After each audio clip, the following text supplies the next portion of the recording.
Yan guys, pumunta ako sa baba ng bukid. Makikita natin kalabasa. Ayan, no?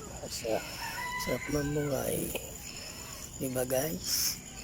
Sarap mamungay at maggulay. Kung saan sarili tayong tanim. Lalaking ng kalabasa na yan, no? Ganda.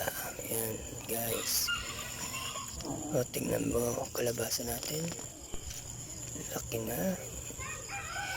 Dami yan guys. Yung baba niyan pala yan guys. Yan pala yan yun guys. Yun nga, ganda, tinutok pa. Ganda ng dahon.